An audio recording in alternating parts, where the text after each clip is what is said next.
मेरे प्रिय आत्मा,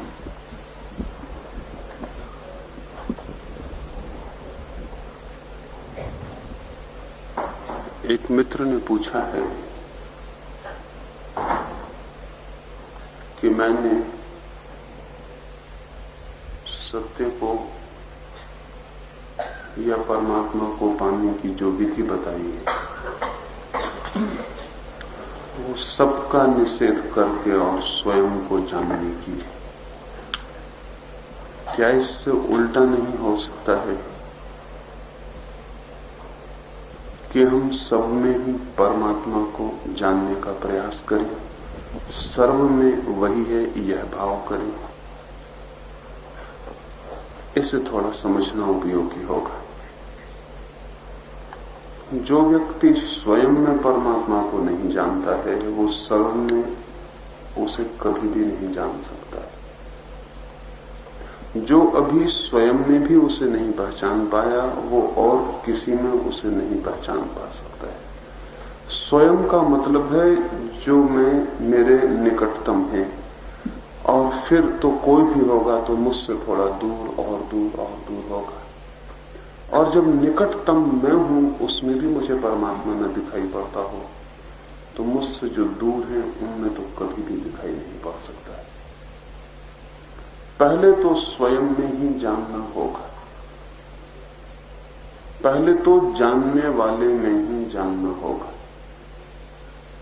वो निकटतम द्वार है, लेकिन ध्यान रहे ये बहुत मजे की बात है कि जो व्यक्ति स्वयं के द्वार में प्रवेश करता है वो अचानक सर्व में प्रविष्ट हो जाता है। स्वयं का द्वार सर्व का ही द्वार। जो अपने भीतर प्रवेश करता है भीतर पहुंचते ही पाता है कि वो सबके भीतर पहुंच गया है, क्योंकि बाहर से हम सब भिन्न भिन्न हैं, भीतर से हम भिन्न भिन्न नहीं।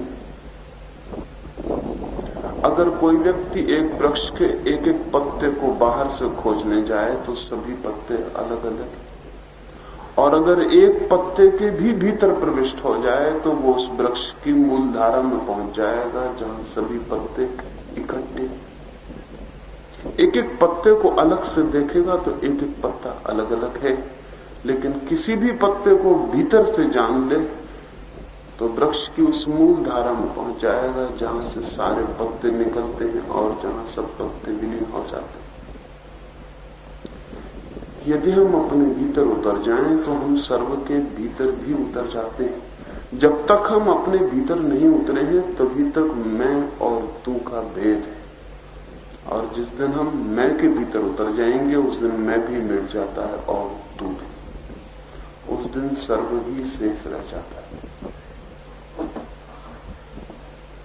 असल में सर्व का मतलब ऐसा नहीं है कि मैं और तू का जोड़ का नाम सर्व है, ऐसा नहीं। सर्व का अर्थ मैं और सब तू का जोड़ नहीं। सर्व का मतलब है जहां मैं ना रह गया, तू ना रह गया, फिर जो शेष रह जाता है उसका नाम सर्व है। और अगर मेरा मैं अभी नहीं मिटा है तो मैं सर्व का जोड़ ही कर सकता हूं, लेकिन वो जोड़ सत्य ना होगा। सारे पत्तों को भी मैं जोड़ लूं तो भी वृक्ष नहीं बनता है, यद्यपि वृक्ष में सारे पत्ते जुड़े।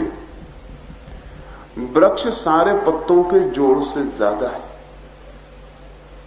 असल में जोड़ से कोई संबंध ही नहीं है, जोड़ना ही गलत है। जोड़ने में हमने अलग अलग मान ही लिया है, वृक्ष अलग अलग है ही नहीं।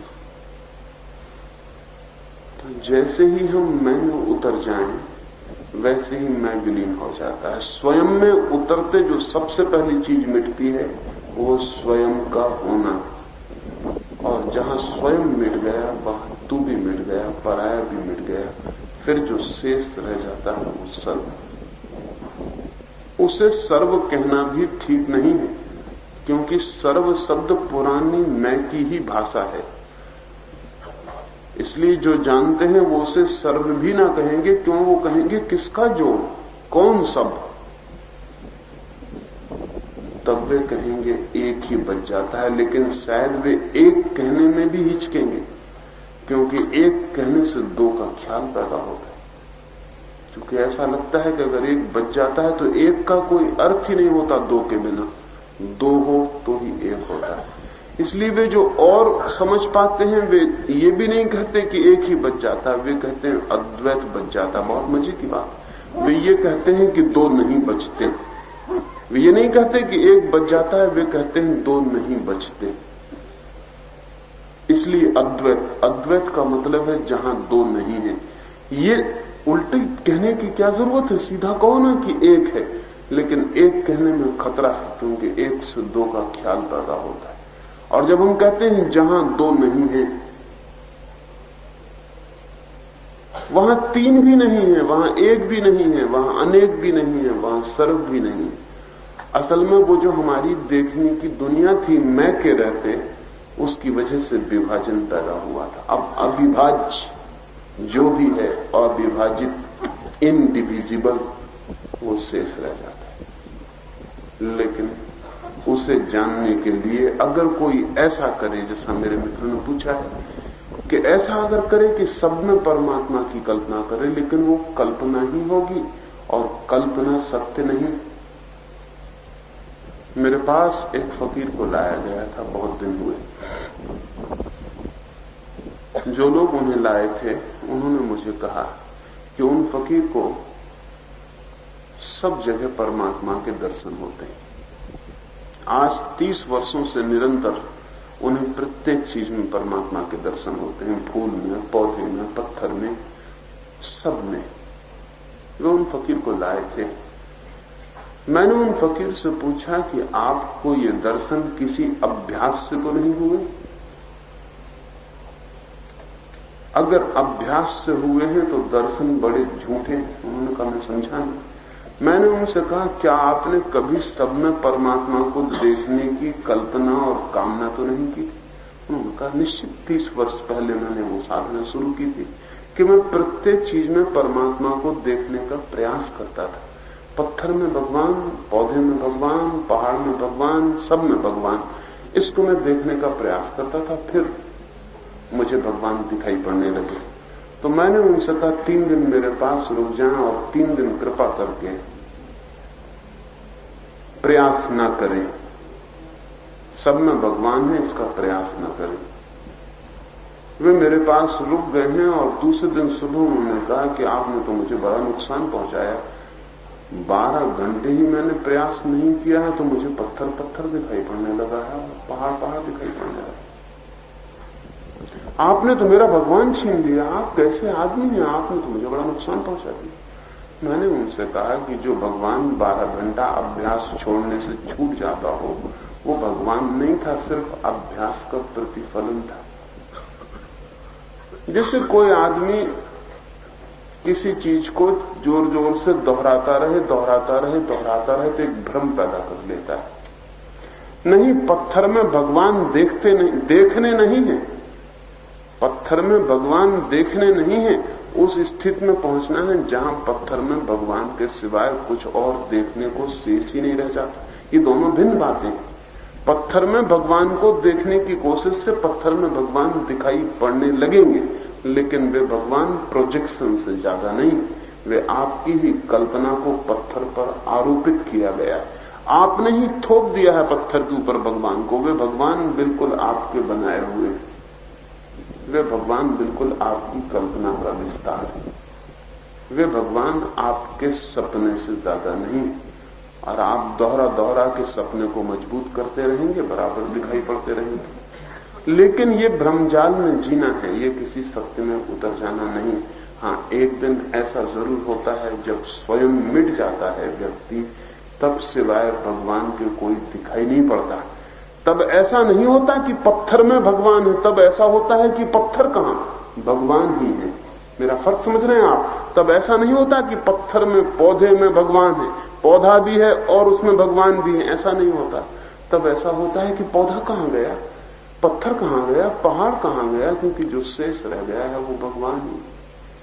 और तब आपके अभ्यास पर निर्भर नहीं है वो बात, आपके अनुभव पर निर्भर है। और सबसे बड़ा खतरा जो है साधना की दुनिया में, वो कल्पना का खतरा है।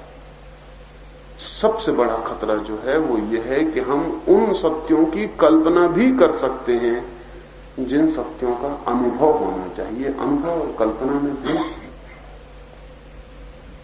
एक आदमी दिन भर खाना नहीं खाया है, रात सपने में भोजन कर लेता है। जहां तक भोजन सपने में करने का संबंध है, सपने में बड़ी तृप्ति मिल जाती है भोजन करने की। शायद जागते में इतना आनंद नहीं आता जितना सपने में भोजन करने में आता है, क्योंकि जितना चाहे और जैसा चाहे वैसा भोजन कर लेता है, लेकिन सुबह उठ के उस भोजन से पेट नहीं भर जाता है, न उस भोजन से खून बनता है। और अगर सपने के भोजन पर कोई आदमी जिंदा रहने लगे तो आज नहीं कल मरेगा, जिंदा नहीं रह सकता है, क्योंकि सपने का भोजन कितनी ही तृप्ति देता हो फिर भी भोजन नहीं है, और न रक्त बन सकता है, न मांस बन सकता है, न हड्डी मांस मज्जा बन सकता है। सपने में सिर्फ धोखा बन सकता है। सपने के भोजन ही नहीं होते, सपने के भगवान भी होते,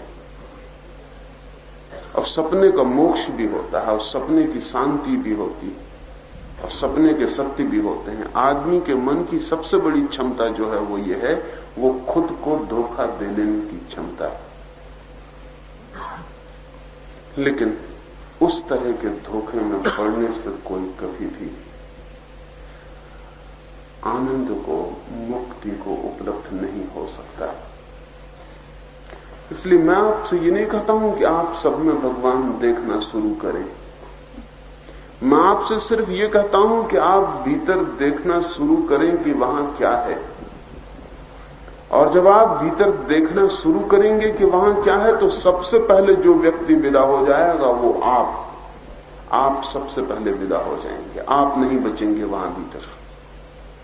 पहली दफा आप पाएंगे कि ये मेरे होने का बड़ा भ्रम था कि मैं हूं, ये तो खो गया, ये तो विदा हो गया। भीतर झांकते ही मैं पहले विदा हो जाता है, अहंकार पहले विदा हो जाता है। असल में हमने झांक के नहीं देखा, तभी तक मालूम होता है कि मैं हूं, और शायद इसलिए हम भीतर झांक के देखने में डरते भी हैं कि भीतर झांक के देखें तो कहीं खो न जाए। कभी आपने देखा हो कोई आदमी एक मसाल हाथ में ले ले और जोर से घुमाने लगे तो एक फायर सर्किल बन जाता है, एक अग्निवृत्त बन जाता है। दिखाई पड़ने लगता है कि आग का एक गोल घेरा है। गोल घेरा कहीं भी नहीं, सिर्फ एक मसाल है जो जोर से घूम रही। अगर आप पास जाके गौर से देखें तो गोल घेरा मिट जाएगा, रह जाएगी मसाल।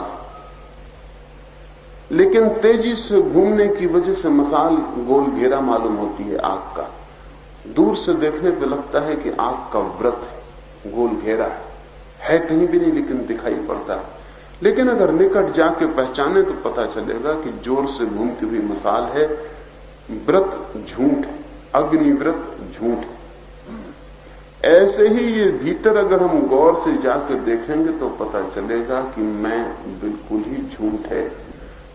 तेजी से घूमती हुई चेतना के कारण मैं का भ्रम पैदा हो जाता है, जिससे तेजी से घूमती मसाल के कारण व्रत का भ्रम पैदा हो जाता है। ये एक वैज्ञानिक सत्य है जो समझ लेना चाहिए।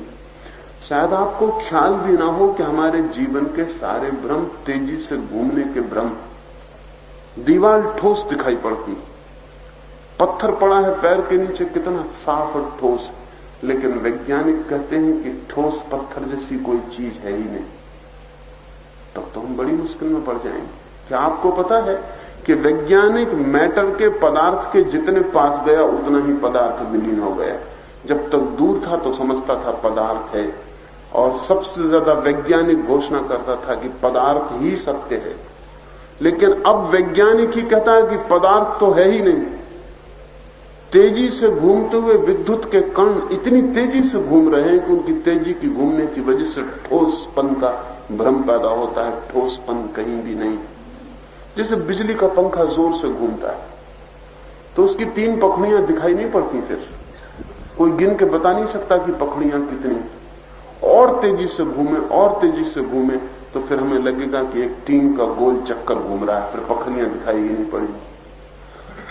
इतनी तेजी से भी घुमाया जा सकता है उसे कि आप उसके ऊपर बैठ जाएं और आपको ऐसा पता न लगे कि पखड़ियां बीच से आ रही हैं जा रही हैं, आपको ऐसे लगे कि मैं किसी ठोस चीज पर बैठा हुआ हूं। अगर इतनी तेजी से घूमे कि एक पखरी जाए उसके पहले दूसरी पखरी आपके नीचे आ जाए, तो आपको कभी पता नहीं चलेगा कि आप बीच बीच में खड्डे भी आते हैं। पंखा इतनी तेजी से घूमे तो आपको पता नहीं चलेगा। पदार्थ इतनी ही तेजी से घूम रहे हैं, उसके कण, और कण पदार्थ नहीं है, कण सिर्फ विद्युत ऊर्जा है, इलेक्ट्रिक एनर्जी। वो तेजी से घूम रही है, घूमने की वजह से ठोसपन का भाव दे रही है। सारा पदार्थ सिर्फ तेजी से घूमते हुए ऊर्जा का फल दिखाई पड़ता है कहीं भी नहीं। ठीक ऐसे ही चित्त की ऊर्जा, एनर्जी ऑफ कॉन्शियसनेस इतनी तेजी से घूम रही है कि मैं का भ्रम पैदा होता है। दो भ्रम हैं जगत में, एक पदार्थ का भ्रम, मैटर का भ्रम, और दूसरा मैं का भ्रम, ईगो का, अहंकार का भ्रम। ये दोनों भ्रम एकदम ही झूठे हैं, लेकिन इनके पास जाने से पता चलता है कि ये नहीं।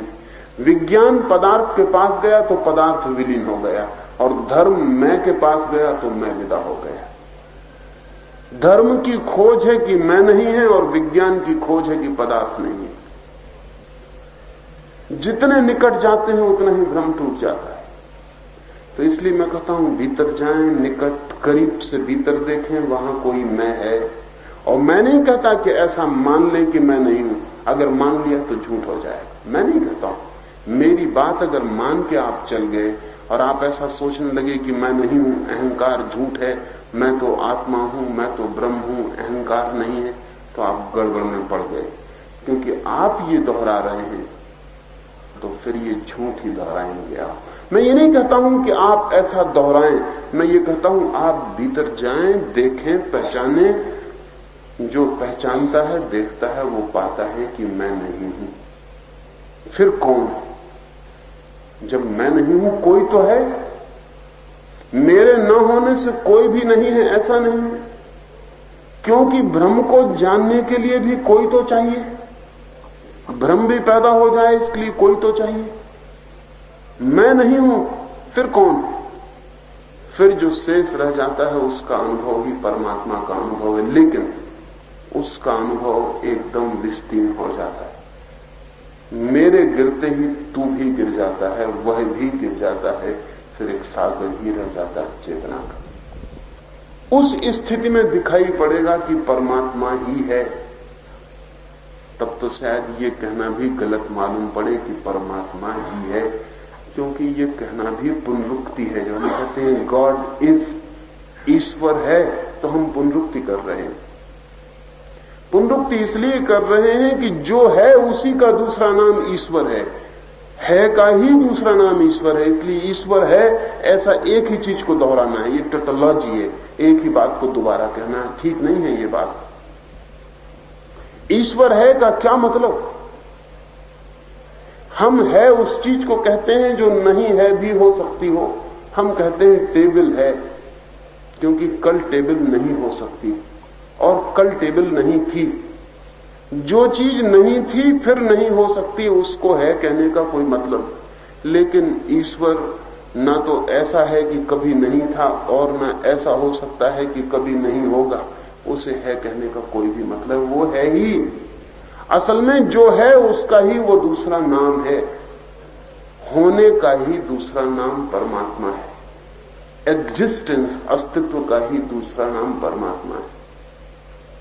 इसलिए मेरी दृष्टि में अगर हमने इस जो है इस पर अपने परमात्मा को थोपा तो हम झूठ में उतर जाएंगे। और ध्यान रहे, परमात्मा भी अपने अपने ट्रेडमार्क के अलग अलग है। हिंदू का अपना है थोपने के लिए, मुसलमान का अपना है, ईसाई का अपना है, जैन का अपना है, बौद्ध का अपना है। सबके अपने अपने सत्य, अपना अपना परमात्मा है। परमात्मा का भी बड़ा गृह उद्योग खुला हुआ है। अपने अपने घर में परमात्मा को ढाला जाता है। होम इंडस्ट्री है उसकी। अपने अपने घर में डालो, अपने अपने परमात्मा को निर्माण करो। और फिर ये परमात्माओं को ढालने वाले वैसे ही बाजार में लड़ते हैं जैसे सभी अपने अपने घर में सामान डालने वाले बाजार में दुकानों पर लड़ते। ऐसा बाजार में वो लड़ते भी दिखाई पड़ते हैं। एक दूसरे का परमात्मा भी भिन्न पड़ जाता है। असल में जब तक मैं हूं तब तक मैं जो भी करूंगा वो आपसे भिन्न होगा। जब तक मैं हूं मेरा धर्म भिन्न होगा, मेरा ईश्वर भिन्न होगा, क्योंकि वो मेरे मैं के निर्माण होंगे। मैं भिन्न हूं इसलिए मेरा सब भिन्न होगा। अगर दुनिया में ठीक ठीक धर्म निर्माण करने की स्वतंत्रता हो तो जितने आदमी हैं उतने ही धर्म होंगे, इससे कम नहीं हो सकते।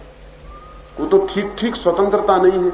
हिंदू बाप अपने बेटे को इसके पहले कि वो स्वतंत्र हो जाए हिंदू बना डालता है। मुसलमान बाप अपने बेटे को इसके पहले कि उसमें बुद्धि आए मुसलमान बना देता है, क्योंकि बुद्धि आने पर न कोई हिंदू बनेगा न कोई मुसलमान बनेगा। इसलिए बुद्धि के पहले ही सब नासमझियां अंदर डाल देने की जरूरत है। इसलिए सब बाप उत्सुक हैं कि बेटा जब छोटा है तभी से धर्म की शिक्षा हो जानी चाहिए उसकी, क्योंकि कल वो जवान हो जाए, सोचने लगे तो फिर दिक्कत देगा। विचार आ जाएगा तो 25 प्रश्न खड़े करेगा और 25 प्रश्नों के उत्तर नहीं हो पाएंगे, और फिर वो ऐसी बातें करेगा कि जिनको हल करना मुश्किल होगा। इसलिए सब बाप उत्सुक हैं कि उनके बेटे उनकी बेटियां जन्म लेते ही उनकी घुटी में धर्म पिला दिया जाए, उनके खून में धर्म डाल दिया जाए। तब होश नहीं रहता, समझ नहीं रहती, कुछ भी ना समझी सिखा दो वो सीख लेता है। एक आदमी मुसलमान हो जाता, एक हिंदू, एक जैन, एक बौद्ध, जो भी सिखाओ वो आदमी हो जाता। बुद्धि होती नहीं पास में। इसलिए धार्मिक जिसको हम आदमी कहते हैं वो अक्सर बुद्धिहीन पाया जाता है, उसमें बुद्धि होती नहीं। क्योंकि जिसको हम धर्म कहते हैं वो बुद्धि होने के पहले ही पकड़ ली गई चीज। बुद्धि आने पर भी वो जकड़े रहती है, फिर वो पंजा पकड़ लेती है हमारे भीतर से। तो हिंदू मुसलमान लड़ता हुआ देखा जाता है, ईश्वर के नाम पर लड़ता हुआ देखा जाता है, मस्जिद मंदिर के नाम पर लड़ता हुआ देखा जाता है। आश्चर्य की बात है, क्या ईश्वर भी बहुत प्रकार के हैं? कि हिंदू का ईश्वर अलग ढंग का है और अगर मूर्ति तोड़ दी जाए तो हिंदू के ईश्वर का अपमान हो जाता है, और मुसलमान का ईश्वर और प्रकार का है और अगर मस्जिद तोड़ दी जाए, आग लगा दी जाए तो उसके ईश्वर का अपमान हो जाता है। ईश्वर तो उसका नाम है जो है। मस्जिद में भी वो उतना ही है जितना मंदिर में, बूचड़खाने में भी उतना ही है जितना मंदिर में, और शराब घर में भी उतना ही है जितना मस्जिद में। चोर के भीतर वो उतना ही है जितना महात्मा के भीतर, रत्ती भर कम नहीं। हो भी नहीं सकता, फिर चोर के भीतर कौन होगा अगर परमात्मा ना होगा। वो राम के भीतर उतना ही है जितना रावण के भीतर, रत्ती भर कम नहीं हो सकता रावण के भीतर। वो हिंदू के भीतर भी उतने ही जितना मुसलमान के भीतर। लेकिन वो जो हमारा गृह उद्योग है भगवान बनाने का, उस गृह उद्योग को बड़ा धक्का लग जाएगा अगर हम ये मान लें कि वो सभी के भीतर वही। तो हमें अपना अपना ईश्वर थोपे चले जाना चाहिए। अगर एक फूल में हिंदू भी ईश्वर देखे और मुसलमान भी, तो भी झगड़ा हो सकता है, क्योंकि उस फूल में हिंदू अपना ईश्वर ढालेगा, मुसलमान अपना ईश्वर ढालेगा। हिंदू मुसलमान तो जरा दूर की बातें, पास पास की दुकानों में भी झगड़े होते हैं। ये दुकानें तो जरा फासले पर हैं, काशी और मक्का में काफी फासला, लेकिन काशी में राम के कृष्ण के मंदिर में इतना फासला नहीं, वहां भी झगड़ा इतना ही। मैंने सुना है एक बड़े संत को, और बड़े सिर्फ इसलिए कहता हूं कि लोग कहते हैं, और संत भी सिर्फ इसलिए कहता हूं कि लोग कहते हैं, वो राम के भक्त थे, उनको कृष्ण के मंदिर में ले जाया गया तो उन्होंने हाथ जोड़ने से इंकार कर दिया। उन्होंने कहा कृष्ण के मंदिर में मैं हाथ नहीं जोड़ सकता। मंदिर की मूर्ति के सामने खड़े होकर उन्होंने कहा कि अगर धनुष बाण अपने हाथ में लो तो मैं सिर झुका सकता हूं, ये बंसुरी लिए हुए हाथ झुकाना मेरे बस के बाहर।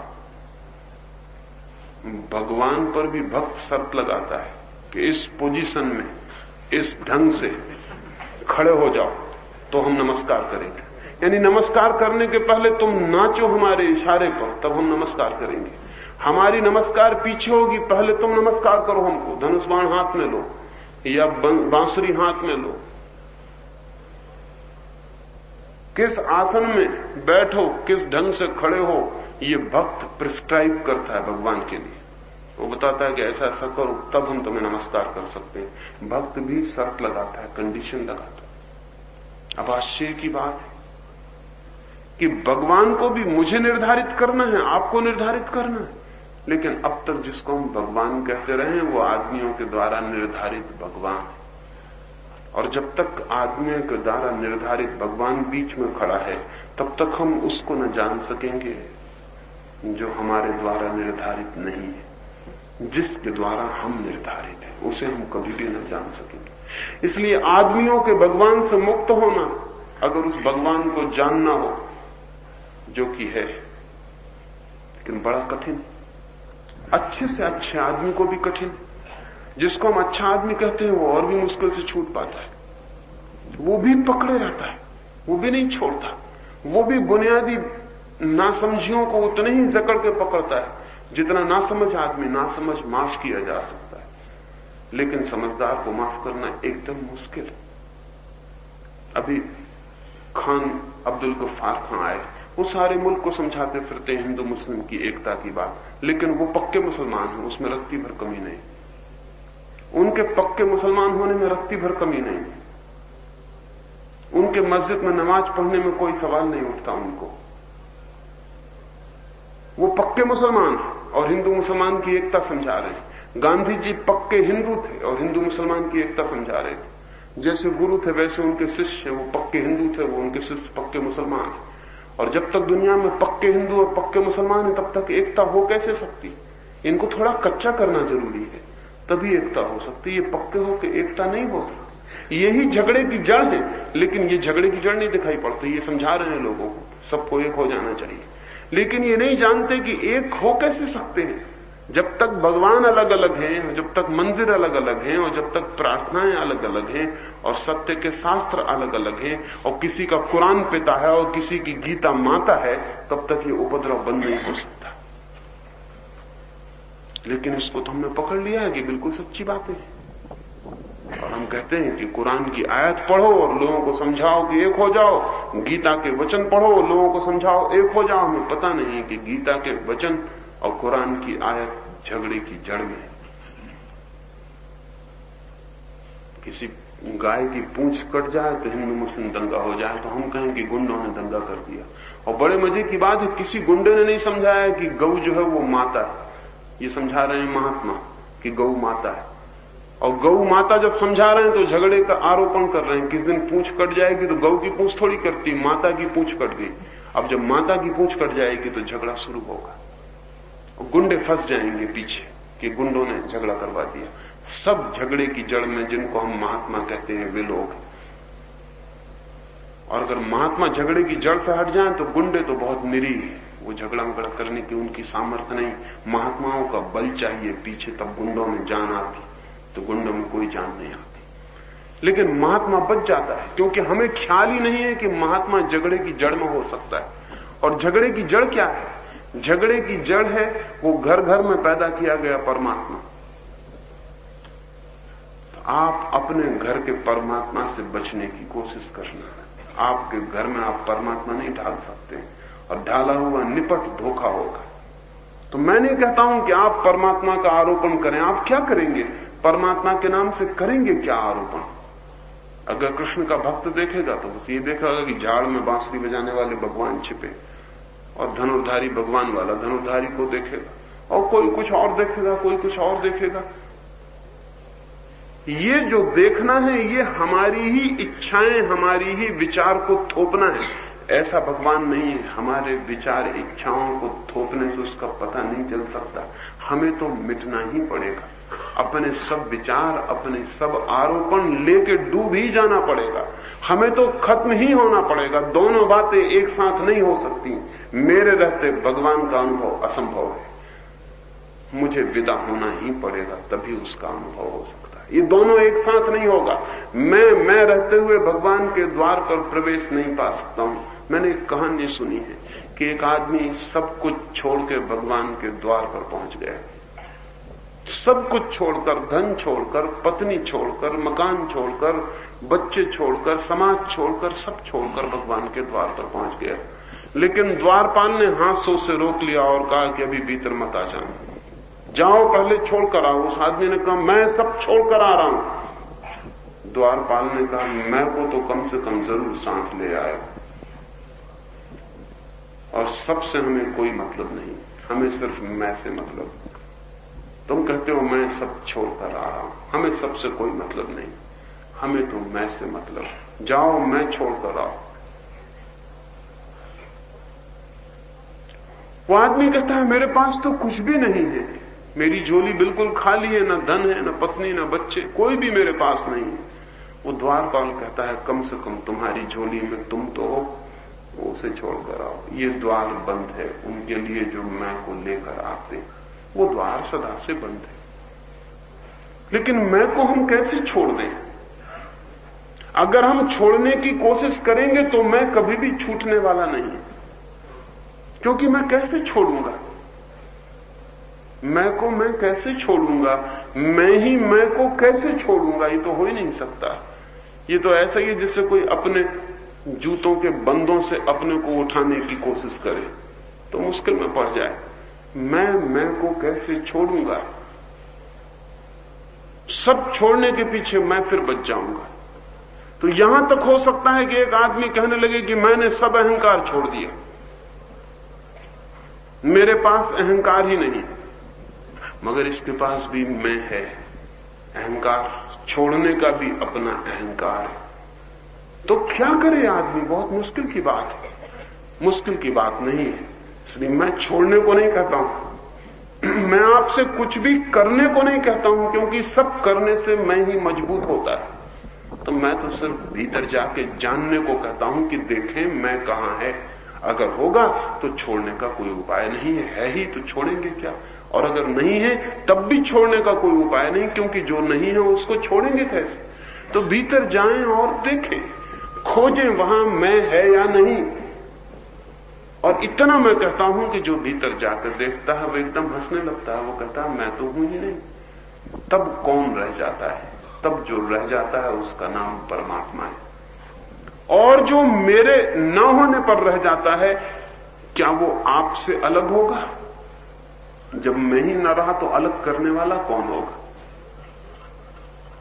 मेरा मैं ही तो आपको मुझसे अलग करता है, मुझे आपसे अलग करता है। एक घर की हमारी दीवार है।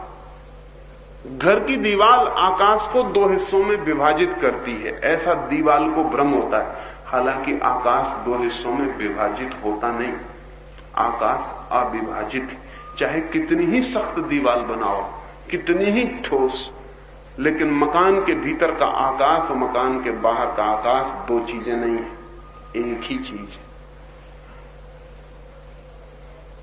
कितनी ही बड़ी दीवार उठाओ तो भी मकान के भीतर का आकाश और बाहर का आकाश दो नहीं हो जाते। लेकिन मकान के भीतर रहने वाले आदमी को लगता है आकाश के हमने दो हिस्से कर दिए, एक मेरे घर के भीतर का आकाश, एक घर के बाहर का आकाश। लेकिन कल अगर दीवार गिर जाए तो वो आदमी कैसे पता लगाएगा कौन मेरे घर के भीतर का आकाश है, कौन मेरे घर के बाहर का आकाश है? कैसे पता लगाएगा? तब तो आकाश ही रह जाएगा। ऐसे ही हमने चेतना को मैं की दीवारें उठा के खंड खंड किया है, और जब मैं की दीवार गिर जाएगी तो फिर ऐसा नहीं है कि मुझे आप में परमात्मा दिखाई पड़ने लगेगा। नहीं, तब मुझे आप दिखाई नहीं पड़ोगे और परमात्मा दिखाई पड़ने लगेगा। इसको ठीक से समझ लेना, इस बारीक फर्क को। ऐसा नहीं कि मैं आप में परमात्मा देखने लगूंगा, ये गलत बात है। ऐसा कि आप नहीं दिखाई पड़ोगे और परमात्मा दिखाई पड़ेगा। ऐसा नहीं कि वृक्ष में परमात्मा दिखाई पड़ने लगेगा, नहीं, ऐसा कि वृक्ष नहीं दिखाई पड़ेगा और परमात्मा दिखाई पड़ने लगेगा। जब कोई कहता है कण कण में परमात्मा है तो बिल्कुल गलत कहता है, क्योंकि कण कण भी उसे दिखाई पड़ रहा है और परमात्मा भी दिखाई पड़ रहा है। ये दोनों बातें एक साथ दिखाई नहीं पड़ सकती। सच बात यह है कि कण कण परमात्मा ही है। यानी ऐसा नहीं कि कण कण में परमात्मा है, कोई परमात्मा अलग से भीतर उनके बैठा हुआ है, कण कोई बाहर से उसे घेरे हुए, ऐसा नहीं। जो है वो परमात्मा है। जो है इसका ही प्रेम में दिया गया नाम परमात्मा है। जो है उसका ही नाम सत्य है। प्रेम में हम उसे परमात्मा कहते हैं, इससे कोई फर्क नहीं पड़ता है। इसलिए इसलिए मैं आपको नहीं कहता हूं कि आप सब में परमात्मा देखना शुरू करें। मैं आपसे कहता हूं आप अपने में देखना शुरू करें। देखते ही आप मिट जाएंगे। आपके मिटते ही जो दिखाई पड़ेगा वो परमात्मा है। एक दूसरे मित्र ने पूछा है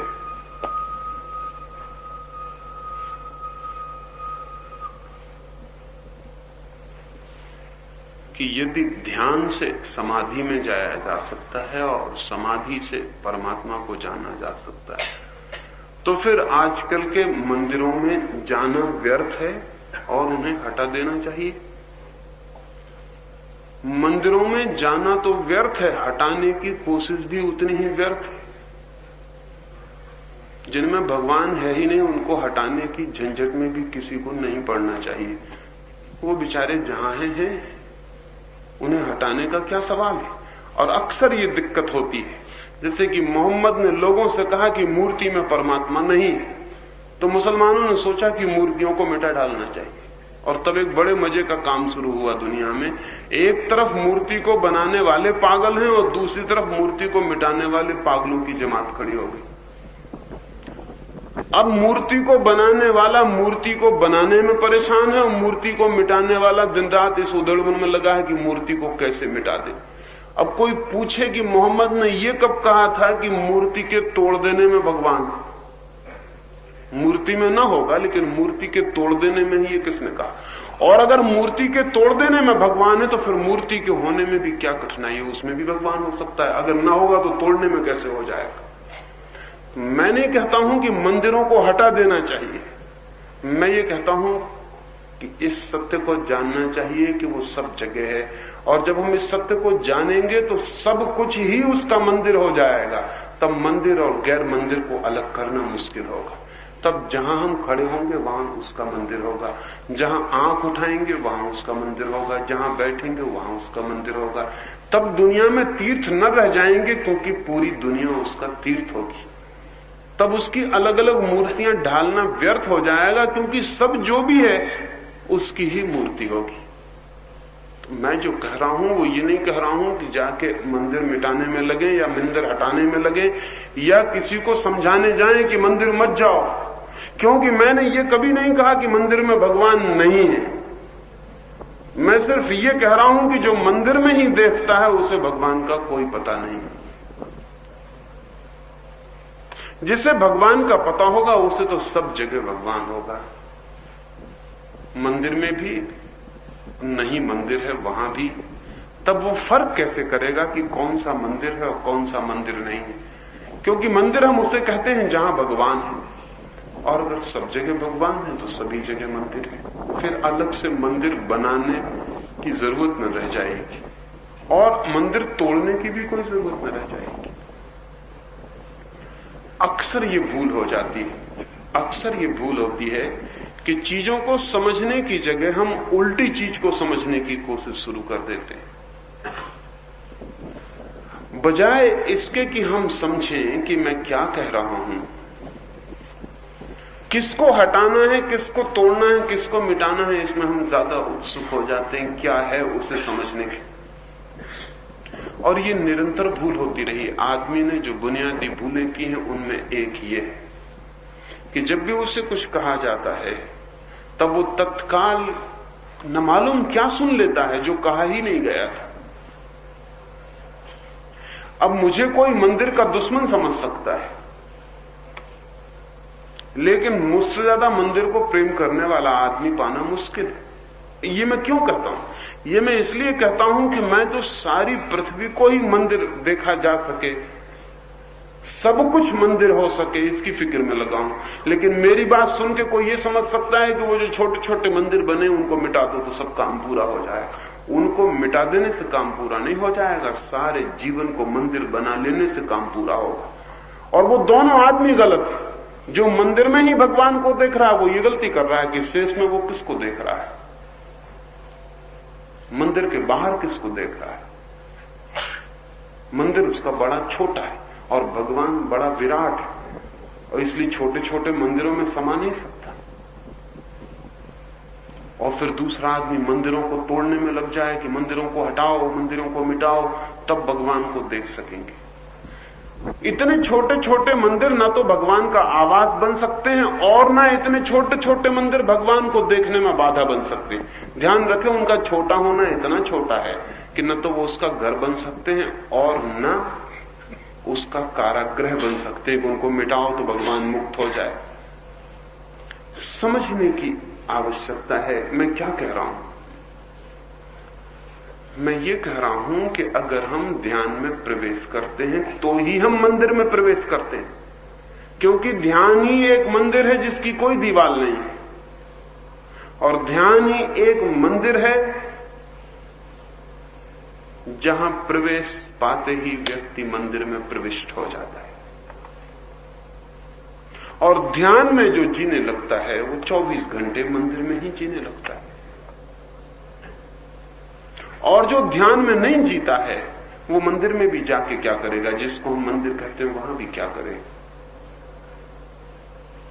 कोई इतना आसान तो नहीं है मामला कि दुकान पे बैठे बैठे आप एकदम मंदिर में चले जाएं। हां, शरीर को ले जाना बहुत आसान है। शरीर बेचारा बड़ा सरल है, उसको कहीं भी ले जाओ। मन इतना सरल नहीं। तो एक दुकानदार बैठा हुआ दुकान कर रहा है और गिनती कर रहा है रुपयों की। चाहे तो उठ के फौरन शरीर को मंदिर में ले जा सकता है, लेकिन शरीर मंदिर में चला जाएगा, मन शरीर मंदिर में चला जाएगा और वो धोखे में पड़ेगा कि मैं मंदिर में आ गया, लेकिन अपने मन में थोड़ा झांक के देखेगा तो बहुत हैरान हो जाए। मन अब भी दुकान पर बैठा हुआ है और रुपयों की गिनती कर रहा है। मैंने सुना है एक आदमी अपनी पत्नी से बहुत परेशान था। ऐसे तो सभी आदमी परेशान रहते हैं। वो बहुत परेशान था, धार्मिक आदमी था और पत्नी अधार्मिक थी। ये बड़ा उल्टा मामला है, होता अक्सर उल्टा है। पत्नी धार्मिक होती है और पति अधार्मिक होते हैं, लेकिन सब संभव है। वो आदमी तो धार्मिक था, पत्नी अधार्मिक थी। और मेरी समझ में ऐसा आता है कि दो में से एक ही धार्मिक हो सकता है। असल में दोनों एक साथ हो ही नहीं सकते। एक कुछ हो जाएगा तो दूसरा उसके विपरीत हो जाएगा। शायद पति पहले धार्मिक हो गया तो पत्नी धार्मिक होने से बच गई थी, लेकिन पति रोज कोशिश करता था पत्नी को धार्मिक बनाने की। धार्मिक आदमी में एक बुनियादी खराबी होती है, दूसरे को भी अपने जैसा बनाने की। ये बड़ी खतरनाक बात है, ये हिंसा की बात है। किसी को अपने जैसा बनाने की चेष्टा बड़ी बुरी है। किसी को हम अपने को समझा दें इतना काफी है, लेकिन किसी को हम अपने जैसा बनाने के लिए उसकी गर्दन पकड़ लें तो ये बहुत तरकीब है दबाने की, सताने की, जिसको कहें कि आध्यात्मिक प्रकार की हिंसा है। और सभी गुरु यही काम करते हैं, इसलिए गुरुओं से ज्यादा हिंसात्मक आदमी खोजने मुश्किल। किसी की गर्दन पकड़ के उसको ढालने की कोशिश करते हैं कि ऐसा कपड़ा पहनो, ऐसा बाल रखो, ऐसा सिर घुटाओ, ये करो, वो करो, सब बिल्कुल ठोक देते हैं। ये खाओ, ये पियो, ऐसे सो, ऐसे उठो, सब ठोक के उस आदमी को मार डालते हैं। तो पति भी बड़ा उत्सुक था। असल में दूसरे को धार्मिक बनाने में मजा भी बहुत आता है। खुद धार्मिक बनना तो बड़ी क्रांति की बात है, लेकिन दूसरे को धार्मिक बनाने में बड़ा संतोष मिलता है, क्योंकि दूसरे को धार्मिक बनाने में हम तो धार्मिक पहले से स्वीकृति ही हो जाते हैं। अब दूसरे को बनाने की बात रह जाती। लेकिन पत्नी थी कि सुनती ही ना थी, तो उसने अपने गुरु को कहा कि मेरी पत्नी को बदल दें। एक दिन मेरे घर आए और मेरी पत्नी को समझाएं। तो सुबह ही सुबह 5 बजे होंगे उसका गुरु उसकी पत्नी को समझाने उसके घर पे आया। पत्नी बुहारी लगाती थी, घर के बाहर सीढ़ियां साफ कर रही थी।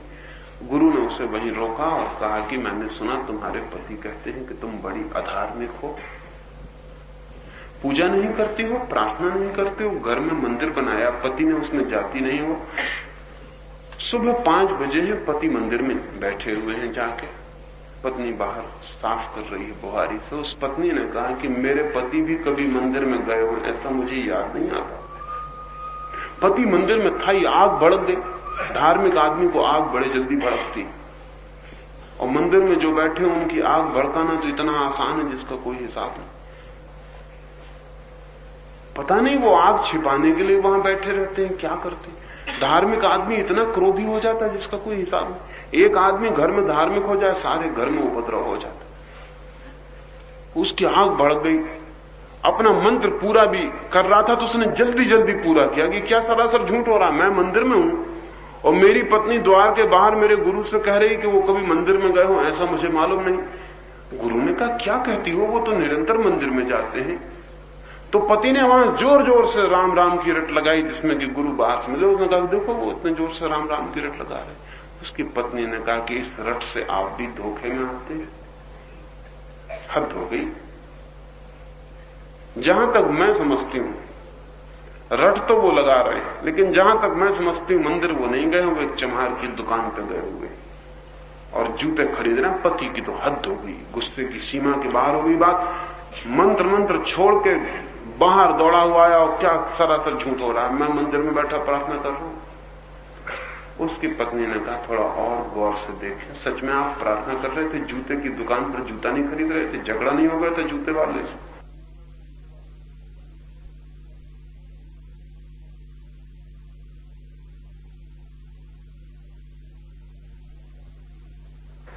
पति एकदम हैरान हुआ, बात यही थी। उसने कहा लेकिन तुझे कैसे पता? उसने कहा मैंने रात आप जब सोए तब मुझसे यही कह के सोए थे रात सोते वक्त कि कल सुबह जाके जूता खरीदना है, और बड़े महंगे दाम बता रहे हैं, तो बिना जूता के बहुत दिन से काम चला रहा हूं, कल सुबह जूता खरीदना है। तो उस पत्नी ने कहा कि मेरा अनुभव ये कि रात सोते वक्त जो आखिरी ख्याल होता है, सुबह उठते वक्त वो पहला ख्याल होता है। मैंने सिर्फ अंदाज से कहा है कि वो इस वक्त जूते की दुकान पर होना चाहिए। पति ने कहा कि अब मैं कुछ कह नहीं सकता और बात यही सच है। मैं जोर जोर से राम राम कह रहा था, लेकिन जब इसने कहा मैं जूते की दुकान पे था और जूता फिर महंगा बता रहा था चमार, तो मैंने उसकी गर्दन पकड़ ली, झगड़ा हो गया था। और उस झगड़े में और जोर जोर से राम राम राम राम कह रहा था। वो भीतर जो झगड़ा चल रहा था, ये ठीक ही कहती है, शायद यही ठीक कहती है, मैं मंदिर में कभी नहीं गया हूं। मंदिर जाना इतना आसान तो नहीं है कि आप एक दीवार के भीतर चले गए और मंदिर में पहुंच गए। हो सकता है मंदिर में शरीर पहुंच गया हो और मन का क्या भरोसा कि वो कहां। और जिस दिन मन मंदिर में चला जाता है उस दिन शरीर की क्या फिक्र कि वो मंदिर में गया है कि नहीं गया। क्योंकि जिस दिन मन मंदिर में चला जाता है उस दिन तो आप अचानक पाते हैं कि उसका बड़ा मंदिर चारों तरफ से घेरे हुए, उसके मंदिर के बाहर जाना संभव कहां है। कहां जाइएगा कि उसके मंदिर के बाहर चले जाएंगे। चांद पे चले जाओ, अभी चांद पर आर्मस्ट्रांग चला गया तो क्या उसके मंदिर के बाहर चला गया? उसके मंदिर के बाहर जाने का उपाय कहां है? क्योंकि उसके मंदिर के बाहर कोई जगह है कहां जहां हम जा सकेंगे। लेकिन जो लोग सोच लेते हैं कि ये रहा उसका मंदिर, वो सोचते हैं कि इसके मंदिर के बाहर उसका मंदिर नहीं है, वो भी गलती में है। और जो सोचते हैं इस मंदिर को मिटा देंगे क्योंकि इसमें वो नहीं, वो भी उतनी ही गलती में। उस मंदिर का बेचारे का क्या कसूर है? मंदिर बड़े सुंदर भी हो सकते हैं। अगर ये भ्रम हमारा मिट जाए कि वही भगवान है तो मंदिर बड़े सुंदर हो सकते हैं, बड़े प्रेमपूर्ण हो सकते हैं, बड़े आनंदपूर्ण हो सकते हैं। असल में एक गांव बड़ा अधूरा लगता है अगर उसमें एक मंदिर न दिखाई पड़ता हो। मंदिर का होना बड़ा आनंदपूर्ण हो सकता है, लेकिन हिंदू का मंदिर आनंदपूर्ण नहीं हो सकता, मुसलमान का मंदिर आनंदपूर्ण नहीं हो सकता, ईसाई का मंदिर आनंदपूर्ण नहीं हो सकता, परमात्मा का मंदिर आनंदपूर्ण हो सकता है। लेकिन हिंदू, मुसलमान, ईसाई की राजनीति इतनी गहरी है कि वो परमात्मा का मंदिर का प्रतीक भी नहीं बनने देती। और इसलिए अब हिंदू का मंदिर और मुसलमान की मस्जिद तो बड़ी कुरूप मालूम पड़ती, बहुत अगली। भला आदमी उनकी तरफ देखने में भी सकचाता है। वहां बहुत दुष्टों का अड्डा जमा हुआ है, वहां उपद्रव की, मिस्चीफ की सारी योजनाएं रची जाती हैं। और यह भी जरूरी नहीं है कि जो योजनाएं रचते हो बहुत जान के रचते हो, क्योंकि मैं समझता हूं उपद्रव की योजना कोई भी जान के नहीं रचता है, सिर्फ अज्ञान में ही रची जाती है। पर वो सारी पृथ्वी को उन्होंने इस हालत में डाल दिया है। अगर पृथ्वी से कभी मंदिर मिटेंगे तो नास्तिकों के कारण नहीं, पृथ्वी से अगर कभी मंदिर मिटेंगे तो तथाकथित आस्तिकों के कारण करीब करीब मिट ही गए हैं, मिटे जा रहे हैं। पृथ्वी पे अगर मंदिर को बचाना हो तो बड़े मंदिर को पहले देखना जरूरी है, फिर छोटे मंदिर उसमें अपने आप बच जाते हैं, तब वो प्रतीक रह जाते हैं। जैसे कि मैंने प्रेम में आपको एक रुमाल भेंट कर दिया, तो रुमाल 4 आने का है, लेकिन आप उसे संभाल के तिजोरी में रखते हैं। मैं एक गांव में गया, स्टेशन पे लोग मुझे विदा करने आए थे, किसी ने फूलमाला मेरे गले में डाली, मैंने उसे उतार के पास में एक लड़की खड़ी थी उसको दे दी। 6 साल बाद उस गांव में गया तो उस लड़की ने मुझे कहा कि आपकी फूलमाला को बड़ी संभाल के मैंने रखा है, फूलमाला तो सूख गई, दूसरों को उसमें सुगंध नहीं आती, लेकिन मुझे अब भी आती है, आपने जो दी थी। उसके घर में गया हूं, उसने एक बड़ी सुंदर पेटी में उस फूलमाला को संभाल के रखा हुआ है। ना अब फूल बचे हैं, सब सूख गया है, ना अब कोई सुगंध है। और कोई भी देख के कहेगा तो वो कहेगा कि कचरे को इतनी खूबसूरत पेटी में क्यों रखा हुआ है। कोई भी देखकर कहेगा तो कहेगा इस कचरे को इतनी खूबसूरत पेटी में रखने की जरूरत है, ये पेटी बहुत कीमती है और ये कचरा तो बिल्कुल बेकीमती। लेकिन वो लड़की पेटी को फेंक सकती, उस कचरे को नहीं। उस कचरे में उसे कुछ और दिखाई पड़ता है, वो एक प्रतीक, एक सिंबल। उस कचरे में किसी प्रेम की याददाश्त है। तो सारी दुनिया के लिए कचरा होगा, उसके लिए कचरा नहीं। अगर मंदिर, मस्जिद और गिरजे किसी दिन प्रभु की तरफ उठती हुई आकांक्षा की सिर्फ याददाश्त रह जाएं, और सच बात तो यही है, देखें गिरजे की उठती हुई मीनार, मस्जिद की उठती हुई मीनार, मंदिर का गुंबद, आकाश को छूते हुए कलश, वो मनुष्य के भीतर जो ऊपर उठने की आकांक्षा, उस परमात्मा की तलाश के लिए जो यात्रा है, उसके सिर्फ प्रतीक है, उससे ज्यादा कुछ भी नहीं। उसके सिर्फ प्रतीक है कि मनुष्य सिर्फ मकान से राजी नहीं है, मनुष्य मंदिर भी बनाना चाहता है। मनुष्य सिर्फ पृथ्वी से राजी नहीं है, आकाश की तरफ उठना भी चाहता है। इसलिए मंदिरों में दिए जल रहे हैं। कभी सोचा कि वो दिए किस लिए जल रहे हैं? घी के दिए जल रहे हैं। कभी सोचा वो घी के दिए किस लिए जल रहे हैं? कभी सोचा कि दिया भर एक चीज है जमीन पर जो नीचे की तरफ कभी नहीं जाता, सदा ऊपर की तरफ ही जाता है। नीचे की तरफ ले जा नहीं सकते दिए को। अगर दिए को भी उल्टा कर दो तो भी ज्योति ऊपर की तरफ ही भागती रहेगी। ज्योति नीचे की तरफ भगाई जा नहीं सकती, दिया निरंतर ऊपर जा रहा है। तो दिए की जो जलती हुई ज्योति है, वो जो निरंतर ऊपर भाग रही है, वो प्रतीक है मनुष्य की आकांक्षाओं का। पृथ्वी पे हम रहते होंगे, लेकिन आकाश को भी अपना घर बनाना चाहते हैं। बंधे हम होंगे जमीन से, लेकिन खुले आकाश में मुक्त भी हो जाना चाहते हैं। और देखा है कभी कि वो दिए की ज्योति कितने शीघ्र उठ रही है और विलीन हो रही है। कभी ये देखा कि ज्योति उठी और विलीन हुई, फिर खोजने से भी पता न चलेगा कहां गई। वो भी प्रतीक है इस बात का कि जो ऊपर की तरफ जाएगा वो विलीन हो जाएगा। दिया बहुत ठोस है और ज्योति बड़ी तरल है, और जरा उठी नहीं है, ऊपर की खो गई है। जो ऊपर की तरफ उठेगा वो मिट जाएगा। वो उसकी भी प्रतीक है, वो उसकी भी खबर है। फिर आदमी अपने प्रेम में घी का दिया जला रहा है। कोई हर्जा नहीं कि मिट्टी का तेल का जलाए, भगवान उसको मना करने नहीं आएगा। लेकिन हमारे भाव ये है कि ऊपर की तरफ वही जा सकता है जो नीचे घी की तरफ पवित्र। ऊपर की तरफ जाने की संभावना तभी है। ऐसे तो मिट्टी के तेल का दिया भी ऊपर की तरफ जाएगा, और मिट्टी के तेल में कुछ घी से कुछ कमी नहीं है। लेकिन हमारे भाव के प्रतीक है, और प्रतीक यह है कि घी की तरह पवित्र ऊपर जा सकेगा, ऊपर की यात्रा हो सकेगी। मंदिर भी ऐसे ही प्रतीक है। मस्जिदें भी ऐसे ही प्रतीक हैं, गिरजे भी। वो बड़े प्यारे हो सकते थे, बहुत एस्थेटिक हैं, बहुत सौंदर्य के प्रतीक हैं, बड़े अद्भुत चित्र हैं जो आदमी ने बनाए, लेकिन बड़े कुरूप हो गए हैं क्योंकि उनके साथ बहुत बेहूदगियां जुड़ गई। मंदिर मंदिर नहीं रहा, हिंदू का मंदिर हो गया, हिंदू का भी नहीं रहा, वैष्णव का हो गया, वैष्णव का भी नहीं रहा, फलाने का हो गया। टूटते टूटते टूटते सारे मंदिर राजनीति के अड्डे हो गए, जहां से संगठन और संप्रदाय प्राण पाते हैं और खतरे में ले जाते हैं।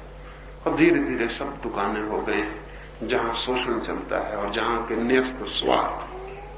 तो मैं आपसे ये नहीं कहता कि मंदिर मिटा दें, मैं आपसे ये कहता हूं मंदिर से जुड़ा हुआ जो भी व्यर्थ है उसको जरूर मिटाना है, न्यस्त स्वार्थ मिटाना है, मंदिर को दुकान होने से बचाना है, मंदिर को संगठनों संप्रदायों से बचाना है। वो निपट परमात्मा की याद रह जाए, वो प्रतीक रह जाए भागता हुआ आकाश की तरफ, तो मंदिर तो बड़ा सुंदर है। और मैं आपसे ये कहता हूं कि जब तक मंदिर राजनीति के अड्डे हैं, और राजनीति के अड्डे ही है मंदिर, अब जब कोई मंदिर हिंदू का है तो वो राजनीति का अड्डा हो गया, क्योंकि राजनीति यानी संगठन और धर्म यानी संगठन से उसका कोई संबंध नहीं। धर्म यानी साधना और राजनीति यानी संगठना। इतना ख्याल रखना, धर्म का साधना से तो संबंध हो सकता है, संगठना से कोई भी नहीं। और राजनीति संगठन पर जीती, संगठन घृणा पर जीता है, घृणा खून पर जीती, और वो सब उपद्रव चलता रहता है। मंदिर को नहीं मिटा देना है, मंदिर का प्रतीक अपवित्र हो गया है, वो अपवित्रता उससे झाड़ देनी, तब बड़े सौंदर्य का प्रतीक रह जाएगा वो। अगर गांव में एक मंदिर रह जाए जो ना हिंदू का है, ना मुसलमान का, ना ईसाई का, तो वो गांव बड़ा सुंदर हो जाएगा, वो मंदिर उस गांव का आभूषण बन जाएगा, वो गांव के बीच असीम की एक याद बन जाएगा। और तब उस मंदिर में जाने वाले ऐसा ना समझेंगे कि मंदिर में जाके हम भगवान के पास पहुंच गए और बाहर थे तो भगवान के पास नहीं थे। उस मंदिर में जाने वाले सिर्फ इतना ही समझेंगे कि मंदिर एक जगह है जहां हम अपने भीतर उतरने के लिए सुविधा, सौंदर्य, शांति, एकांत उपलब्ध कर लेते हैं, और कुछ भी नहीं। तब मंदिर भगवान के पास जाने का नहीं, मंदिर ध्यान में जाने के लिए सिर्फ एक उपयुक्त स्थल रह जाएगा, और ध्यान परमात्मा में ले जाने का मार्ग बन जाता है। हर आदमी अपने घर को इतना शांत नहीं बना सकता, मुश्किल है, लेकिन कम से कम गांव मिलकर तो एक घर ऐसा बना सकता है जो शांत हो। हर आदमी अपने घर में एक शिक्षक लगा के अपने बच्चों को नहीं पढ़ा सकता, और अगर पढ़ाए भी तो स्कूल जैसा भवन नहीं दे सकता, बगीचा नहीं दे सकता, मैदान नहीं दे सकता। एक एक आदमी एक एक स्कूल बनाए, अपने बच्चे के लिए शिक्षक लाए तो बड़ा मुश्किल हो जाएगा। फिर थोड़े से ही बच्चे दुनिया में शिक्षित हो सकेंगे। तो हम गांव में एक स्कूल बना लिए, जो घर में उपलब्ध नहीं है वो हमने स्कूल में जुटा दिया है। इतना मैदान नहीं है खेलने को, इतने सुंदर स्वच्छ कमरे नहीं है बैठने को, इतने शिक्षक नहीं है समझाने को, तो गांव का एक स्कूल है, उसमें सारे बच्चे इकट्ठे हो जाते। तो गांव के पास साधना का भी एक स्थल होना चाहिए। उतना ही मंदिर का अर्थ है, मस्जिद का अर्थ है, और कोई अर्थ नहीं।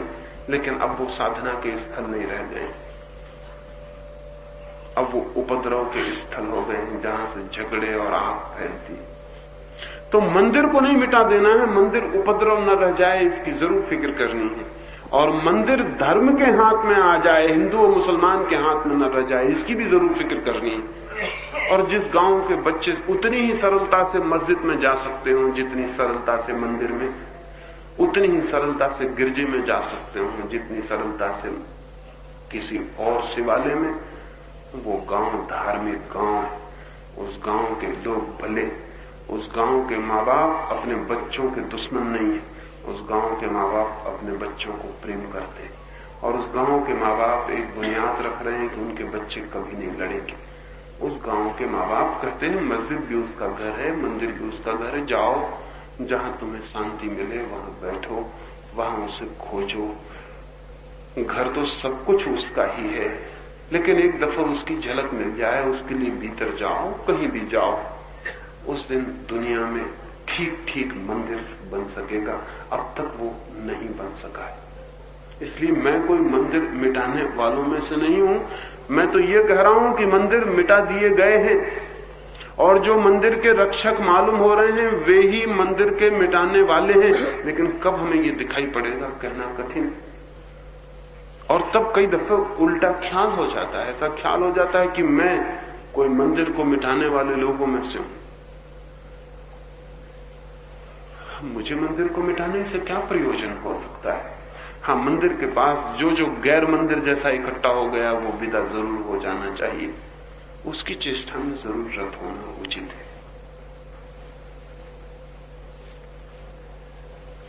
एक अंतिम प्रश्न और फिर हम ध्यान के लिए बैठेंगे।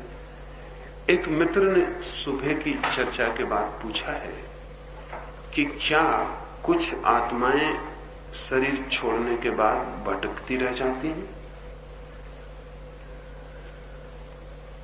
कुछ आत्माएं निश्चित ही शरीर छोड़ने के बाद एकदम से दूसरा शरीर ग्रहण नहीं कर पाती।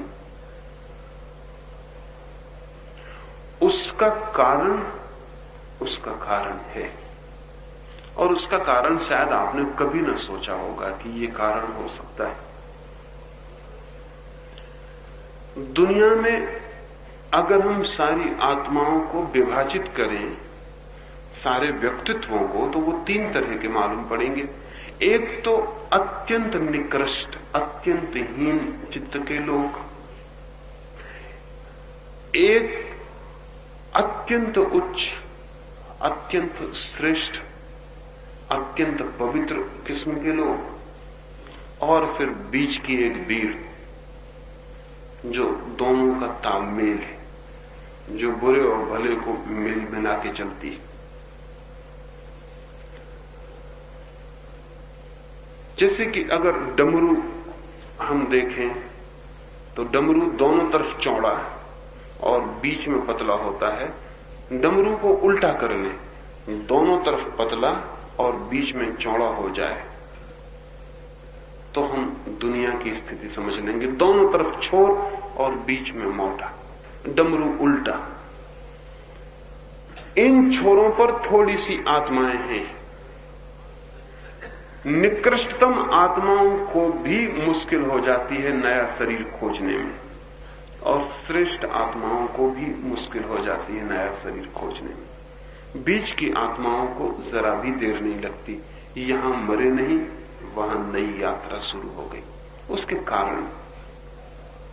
उसका कारण यह है कि साधारण मीडियाकर मध्य की जो आत्माएं हैं उनके योग्य गर्भ सदा उपलब्ध रहते। मैं आपको कहना चाहूंगा कि जैसे ही आदमी मरता है, मरते ही उसके सामने सैकड़ों लोग संभोग करते हुए सैकड़ों जोड़े दिखाई पड़ते हैं, मरते ही। और जिस जोड़े के प्रति वो आकर्षित हो जाता है वहां गर्भ में प्रवेश कर जाता है। लेकिन बहुत श्रेष्ठ आत्माएं साधारण गर्भ में प्रवेश नहीं कर सकती। उनके लिए असाधारण गर्भ की जरूरत है, जहां असाधारण संभावनाएं व्यक्तित्व की मिल सके। तो श्रेष्ठ आत्माओं को रुक जाना पड़ता है, निकृष्ट आत्माओं को भी रुक जाना पड़ता है, क्योंकि उनके योग्य भी गर्भ नहीं मिलता। क्योंकि उनके योग्य मतलब अत्यंत अयोग्य गर्भ मिलना चाहिए, वो भी साधारण नहीं।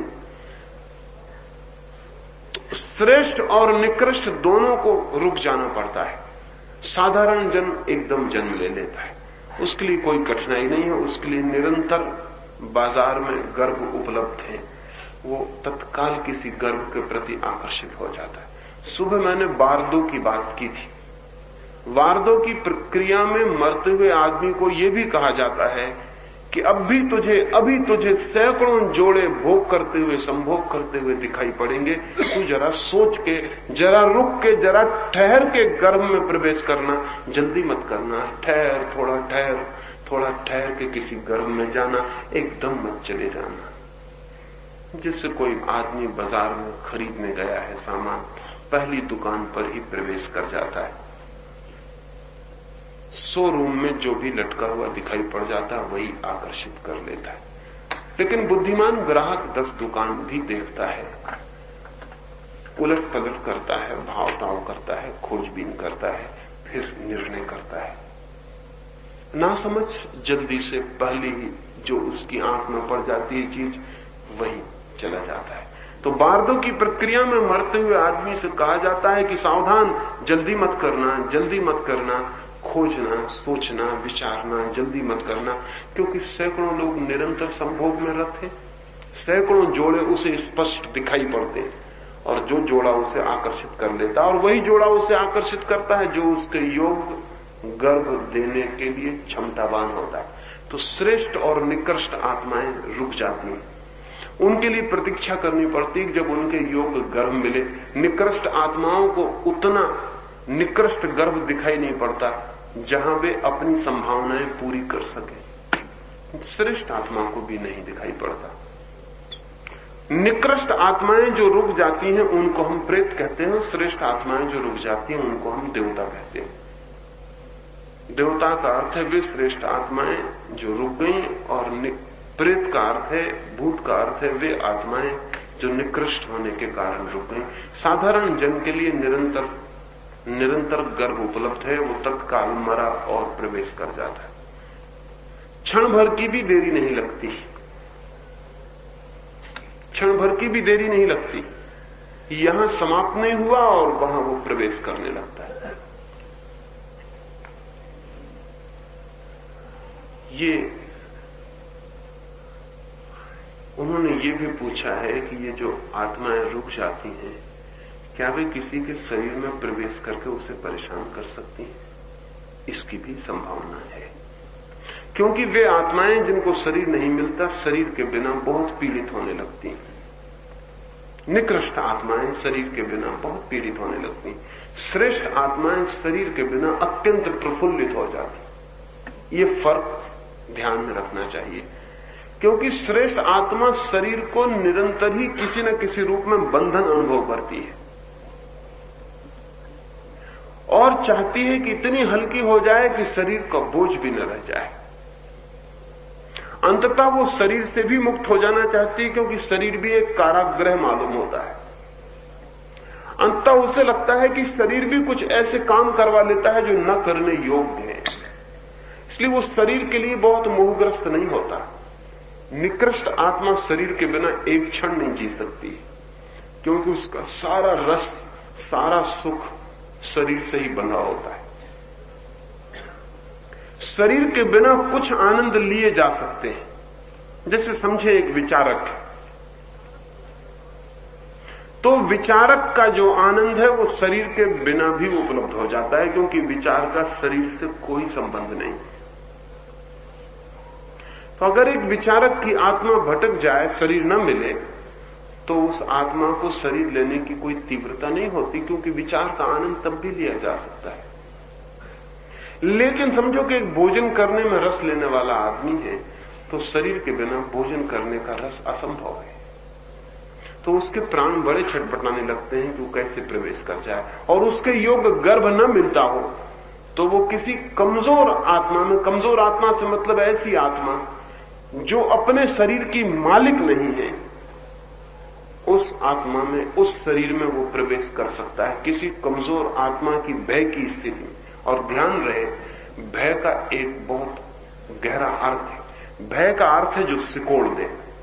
जब आप भयभीत होते हैं तो आप सिकुड़ जाते हैं, जब आप प्रफुल्लित होते हैं तो आप फैल जाते हैं। जब कोई व्यक्ति भयभीत होता है तो उसकी आत्मा सिकुड़ जाती है और उसके शरीर में बहुत जगह छूट जाती है जहां कोई दूसरी आत्मा प्रवेश कर सकती है। एक नहीं, बहुत आत्माएं भी एकदम से प्रवेश कर सकती। इसलिए भय की स्थिति में कोई आत्मा किसी शरीर में प्रवेश कर सकती, और करने का कुल कारण इतना होता है कि उसके जो रस हैं वे शरीर से बंधे हैं, वे दूसरे के शरीर में प्रवेश करके लेने की वो कोशिश करती। इसकी पूरी संभावना है, इसके पूरे तथ्य हैं, इसकी पूरी वास्तविकता है। इसका ये मतलब हुआ कि एक तो भयभीत व्यक्ति हमेशा खतरे में है। जो भयभीत है उसे खतरा हो सकता है, क्योंकि वो सिकुड़ी हुई हालत में होता है। वो अपने मकान में, अपने घर के एक कमरे में रहता है, बाकी कमरे उसके खाली पड़े रहते हैं। बाकी कमरों में दूसरे लोग मेहमान बन सकते हैं, कभी कभी श्रेष्ठ आत्माएं भी शरीर में प्रवेश करती हैं, कभी कभी, लेकिन उनका प्रवेश बहुत दूसरे कारणों से होता है। कुछ कृत्य हैं करुणा के जो शरीर के बिना नहीं किए जा सकते। जिस समझे एक घर में आग लगी, एक घर में आग लग गई और कोई उस घर में आग को बचाने को नहीं जा रहा, भीड़ बाहर भिड़ी खड़ी, लेकिन किसी की हिम्मत नहीं होती कि आग में बढ़ जाए, और तब अचानक एक आदमी बढ़ जाता है और वो आदमी बाद में बताता है कि मुझे समझ में नहीं आया कि मैं किस ताकत के प्रभाव में बढ़ गया, मेरी तो हिम्मत ना थी, और बढ़ जाता है और आग बुझाने लगता है और आग बुझा लेता है और किसी को बचा के बाहर निकल आता है। और वो आदमी खुद कहता है कि ऐसा लगता है कि मेरे हाथ की बात नहीं है, ये कुछ किसी और ने मुझसे करवा लिया। ऐसी किसी घड़ी में जहां की किसी शुभ कार्य के लिए आदमी हिम्मत न जुटा पाता हो, कोई श्रेष्ठ आत्मा भी प्रवेश कर सकती है। लेकिन ये घटनाएं कम होती हैं। निकृष्ट आत्मा निरंतर शरीर के लिए आतुर रहती है, उसके सारे रस उनसे बंधे हैं। और ये बात भी ध्यान में रख लेनी चाहिए कि बद्ध की आत्माओं के लिए कोई बाधा नहीं है, उनके लिए निरंतर गर्भ उपलब्ध है। इसीलिए श्रेष्ठ आत्माएं कभी कभी सैकड़ों वर्षों के बाद ही पैदा हो पाती। और यह भी जान के हैरानी होगी कि जब श्रेष्ठ आत्माएं पैदा होती हैं तो करीब करीब पूरी पृथ्वी पर श्रेष्ठ आत्माएं एक साथ पैदा हो जाती। जैसे कि बुद्ध और महावीर भारत में पैदा हुए आज से 2500 वर्ष पहले। बुद्ध महावीर दोनों बिहार में पैदा हुए और उसी समय बिहार में 6 और अद्भुत विचारक थे। उनका नाम शेष नहीं रह सका क्योंकि उन्होंने कोई अनुयायी नहीं बनाए और कोई कारण न था। वो बुद्ध और महावीर की ही हैसियत के लोग थे, लेकिन उन्होंने बड़े हिम्मत का प्रयोग किया, उन्होंने कोई अनुयायी नहीं बनाए। उनमें एक आदमी था प्रकुद्ध कात्यायन, एक आदमी था अजित केशकंबल, एक था संजय विलट्ठीपुत्र, एक था मखली गोसाल और लोग थे। उस समय ठीक बिहार में एक साथ 8 आदमी एक ही प्रतिभा के, एक ही क्षमता के पैदा हो गए, और सिर्फ बिहार में एक छोटे से इलाके में सारी दुनिया के। ये 8 आत्माएं बहुत देर से प्रतीक्षारत थी और मौका मिल सका तो एकदम से भी मिल गया। और अक्सर ऐसा होता है कि एक श्रृंखला होती है, अच्छे की भी और बुरे की भी। उसी समय यूनान में सुकरात पैदा हुआ, थोड़े समय के बाद अरस्तु पैदा हुआ, प्लेटो पैदा हुआ। उसी समय चीन में कन्फ्यूशियस पैदा हुआ, लाओस से पैदा हुआ, मेंसियस पैदा हुआ, च्वांग से पैदा हुआ। उसी समय सारी दुनिया के कोने कोने में कुछ अद्भुत लोग एकदम से पैदा हुए, सारी पृथ्वी कुछ अद्भुत लोगों से भर गई।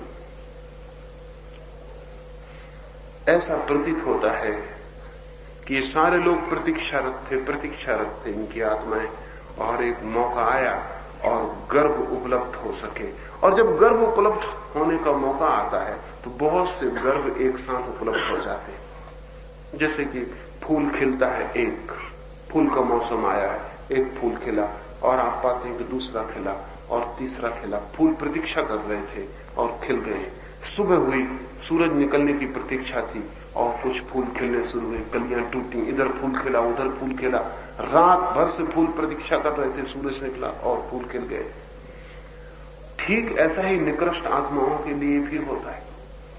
जब पृथ्वी पर उनके लिए योग्य वातावरण मिलता है तो एक साथ एक श्रृंखला में वे पैदा हो जाते। जैसे हमारे इस युग ने भी हिटलर और स्टालिन और माओ जैसे लोग एकदम से पैदा किए। एकदम से ऐसे खतरनाक लोग पैदा हुए जिनको हजारों साल तक प्रतीक्षा करनी पड़ी होगी, क्योंकि स्टालिन या हिटलर या माओ जैसे आदमियों को भी जल्दी पैदा नहीं किया जा सकता। अकेले स्टालिन ने रूस में कोई 60 लाख लोगों की हत्या की, अकेले एक आदमी। और हिटलर ने अकेले एक आदमी ने कोई 1 करोड़ लोगों की हत्या की। हिटलर ने हत्या के ऐसे साधन ईजाद किए जैसे पृथ्वी पर कभी किसी ने नहीं किए। हिटलर ने इतनी सामूहिक हत्या की जैसा कभी किसी आदमी ने नहीं की थी। तैमूर लंग और चंगेज खान सब बचकाने सिद्ध हो गए। हिटलर ने गैस चैंबर्स बनाए। उसने कहा एक एक आदमी को मारना तो बहुत महंगा है, एक एक आदमी को मारो तो गोली बहुत महंगी पड़ती, एक एक आदमी को मारना महंगा, एक एक आदमी को कब्र में दफनाना महंगा, एक एक आदमी की लाश को उठा के गांव के बाहर फेंकना बहुत महंगा है। तो कलेक्टिव मर्डर, सामूहिक हत्या कैसे की जाए? लेकिन सामूहिक हत्या भी करने के उपाय है। अभी अहमदाबाद में कर दी या कहीं और की, लेकिन ये बहुत महंगे उपाय हैं। एक एक आदमी को मारो, बहुत तकलीफ होती है, बहुत परेशानी होती है और बहुत देर भी लगती है। ऐसे एक एक को मारोगे तो काम ही नहीं चल सकता। इधर एक मारो उधर एक पैदा हो जाता है, इधर मारने से कोई फायदे नहीं होता। तो हिटलर ने गैस चैम्बर बनाए। एक एक चैम्बर में 5-5 हजार लोगों को इकट्ठा खड़ा करके बिजली का बटन दबा के एकदम बाष्पीभूत किया जा सकता है। बस 5000 लोग खड़े किए, बटन दबा, वो गए, एकदम गए। इसके बाद हाल खाली, वो गैस बन गए। इतनी तेज चारों तरफ से बिजली गई कि वो गैस हो गए। न उनकी कब्र बनानी पड़ी, न उनको कहीं मार के खून गिराना पड़ा। खून गिराने का हिटलर पर कोई वो नहीं लगा सकता जुर्म। अगर पुरानी किताबों से भगवान चलता होगा तो हिटलर को बिल्कुल निर्दोष पाएगा। उसने खून किसी का गिराया नहीं, किसी की छाती में छुरा मारा नहीं। उसने ऐसी तरकीब निकाली जिसका कहीं वर्णन ही नहीं था। उसने बिल्कुल नई तरकीब निकाली, गैस चैम्बर, जिसमें आदमी को खड़ा करो, बिजली की गर्मी तेज करो, एकदम बाष्पीभूत हो जाए, एकदम हवा हो जाए, बात खत्म हो गई। उस आदमी का फिर नाम लेख भी खोजना मुश्किल, हड्डी खोजना मुश्किल, उस आदमी की चमड़ी खोजना मुश्किल। वो गया।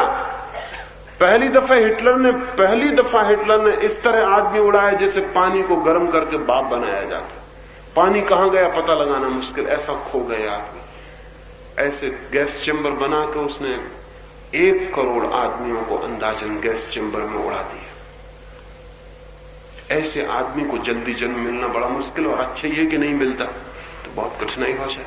अब हिटलर को बहुत प्रतीक्षा करनी पड़ेगी, फिर बहुत समय लग सकता है हिटलर को दोबारा वापस लौटने के लिए। बहुत कठिन मामला है, क्योंकि इतना निकृष्ट गर्भ अब फिर से उपलब्ध हो। और गर्भ उपलब्ध होने का मतलब क्या है? गर्भ उपलब्ध होने का मतलब है कि माँ, पिता, उस माँ और पिता की लंबी श्रृंखला दुष्टता का पोषण कर रही है। लंबी श्रृंखला। एकाध जीवन में कोई आदमी इतनी दुष्टता पैदा नहीं कर सकता कि उसका गर्भ हिटलर के योग हो जाए। एक आदमी कितनी दुष्टता करेगा? एक आदमी कितनी हत्याएं करेगा? हिटलर जैसा बेटा पैदा करने के लिए, हिटलर जैसा बेटा किसी को अपना मां बाप चुने, इसके लिए सैकड़ों, हजारों, लाखों वर्षों की लंबी कठोरता की परंपरा ही कारगर हो सकती है। यानी सैकड़ों, हजारों वर्ष तक कोई आदमी बूचड़खाने में काम करते ही रहे हो, तब नस्ल इस योग्य हो पाएगी, बीजाणु इस योग्य हो पाएगा कि हिटलर जैसा बेटा उसको पसंद करे और उसमें प्रवेश करे। ठीक वैसा ही भली आत्मा के लिए भी है, लेकिन सामान्य आत्मा के लिए कोई कठिनाई नहीं है। उसके लिए रोज गर्भ उपलब्ध है, क्योंकि उसकी इतनी भीड़ है और इतने गर्भ चारों तरफ उसके लिए तैयार है, और उसकी कोई विशेष उसकी मांगे नहीं है। उसकी मांगे बड़ी साधारण है, वही खाने की, पीने की, पैसा कमाने की, काम भोग की, इज्जत की, आदर की, पद की, मिनिस्टर हो जाने की, इस तरह की सामान्य इच्छाएं हैं। इस तरह की इच्छाओं वाला गर्भ कहीं भी मिल सकता है, क्योंकि इतनी साधारण कामनाएं हैं कि सभी की हैं। हर माँ बाप ऐसे बेटे को चुनाव के लिए अवसर दे सकता है, लेकिन अब किसी आदमी को 1 करोड़ आदमी मारने, किसी आदमी को ऐसी पवित्रता से जीना है कि उसके पैर का दबाव भी पृथ्वी पर ना पड़े, और किसी आदमी को इतने प्रेम से जीना है कि उसका प्रेम भी किसी को कष्ट न दे पाए, उसका प्रेम भी किसी के लिए बोझिल ना हो जाए, तो फिर ऐसी आत्माओं के लिए तो प्रतीक्षा करनी पड़ सकती है। इस संबंध में कुछ 1-2 प्रश्न और हैं, वो कल सुबह हम बात कर सकेंगे। आपको जो भी और प्रश्न हो वो आप लिख के दे देंगे। अब हम रात्रि के ध्यान के लिए बैठेंगे तो 2-3 बातें समझ लें। एक तो मैं अनुभव करता हूं कि आप पास पास ही बैठे रहते हैं, तो फिर परिणाम यह होता है कि प्रत्येक व्यक्ति को संभल के बैठा रहना पड़ता है कि कहीं वो किसी पे गिर न जाए। तो उतना संभल के बैठने में गहराई में नहीं जा सकेंगे।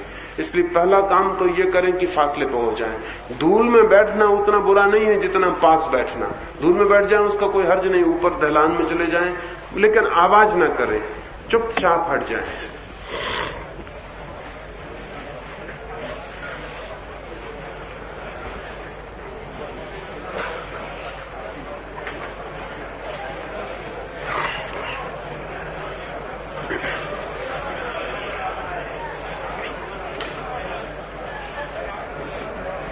बातचीत ना करें, सारा वातावरण फिर पुनः आप खराब कर देते हैं। घंटे भर की बात के बाद सारे वातावरण को खराब कर लेते हैं। चुपचाप हट जाएं।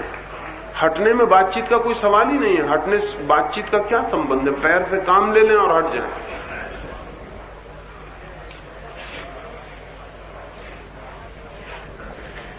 हाँ, और जिन मित्रों को जाना हो वो बिल्कुल मजे से चले जाएं, वापस बीच में कोई नहीं जाएगा।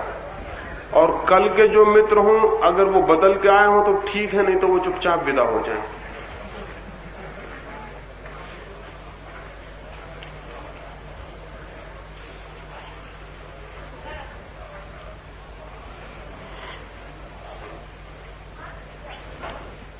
हाँ, जिन्हें जाना है वो जल्दी चले जाएं, ताकि जिन्हें बैठना है उनके लिए जगह भी हो सके।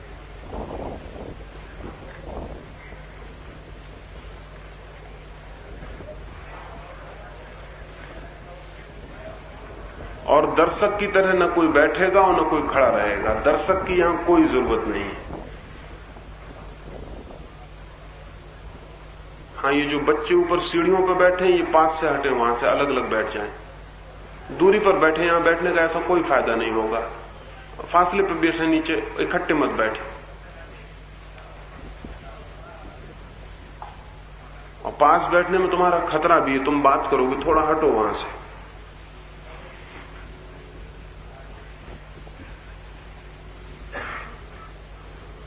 हाँ, जिनको लेटना है वो पहले ही चुपचाप लेट जाएं, ताकि पीछे किसी पे गिर ना सके। चुपचाप लेट जाएं, अभी सब अंधेरा हो जाएगा, अपनी जगह बना लें और लेट जाएं। और बाद में भी किसी को गिरने जैसा लगे तो अपने को रोके ना, बिल्कुल छोड़ दे और गिर जाए। ये सारा प्रकाश बुझवा दे, ऊपर का भी प्रकाश बुझा दे तो अच्छा, किनारे का भी बुझा दे।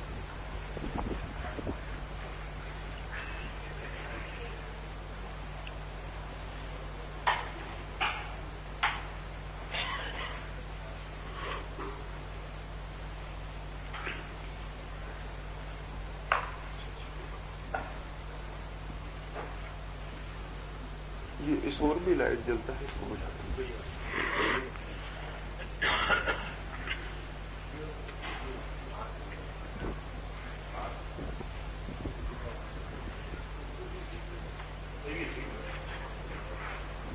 पहली बात है, आंख बंद कर लें।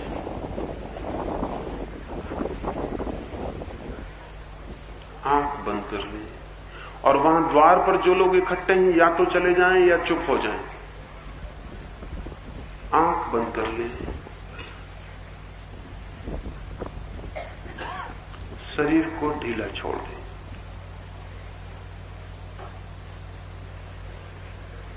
शरीर को बिल्कुल ढीला छोड़ दें, जैसे शरीर है ही नहीं। शरीर की सारी शक्ति भीतर आ रही है, ऐसा भाव करें। शरीर से हम भीतर वापस लौट रहे हैं। अपनी सारी शक्ति को भीतर सिकोड़ लेना, अपनी सारी शक्ति को भीतर बुला लेना है। तो मैं 3 मिनट तक सुझाव दूंगा कि शरीर शिथिल हो रहा है, शिथिल हो रहा है, वैसा ही अनुभव करेंगे और शरीर को ढीला छोड़ते जाएंगे, ढीला छोड़ते जाएंगे। धीरे धीरे ऐसा लगेगा जैसे शरीर गया, और जब शरीर गिर जाए या गिरने लगे तो रोकेंगे नहीं, बिल्कुल छोड़ देंगे और गिर जाने देंगे। आगे झुके, आगे झुक जाए, पीछे गिरे, पीछे गिर जाए। अपनी तरफ से कोई पकड़ शरीर पर नहीं रखनी है, सब पकड़ छोड़ देनी है। ये पहला चरण है। अब मैं 3 मिनट सुझाव देता हूं, फिर श्वास के लिए, फिर विचार के लिए कहूंगा, और अंत में 10 मिनट के मौन में हम खो जाएंगे। शरीर शिथिल हो रहा है, ऐसा अनुभव करें। शरीर शिथिल हो रहा है, शरीर शिथिल हो रहा है, शरीर शिथिल हो रहा है, शरीर शिथिल हो रहा है।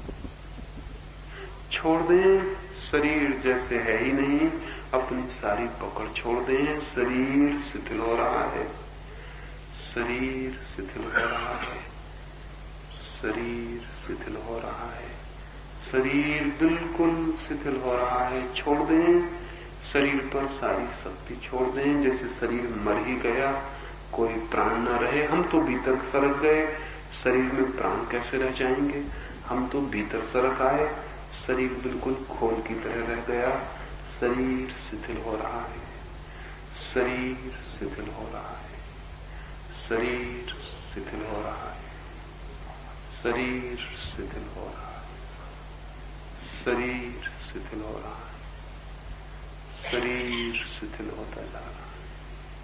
शरीर बिल्कुल शिथिल हो गया है। छोड़ दें, बिल्कुल लगेगा कि गया गया गया, गिर जाए तो गिर जाने दें।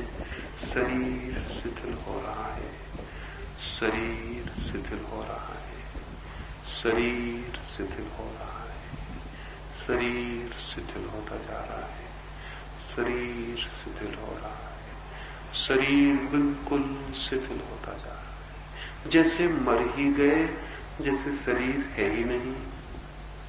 शरीर बिल्कुल न रहा, शरीर बिल्कुल मिट गया।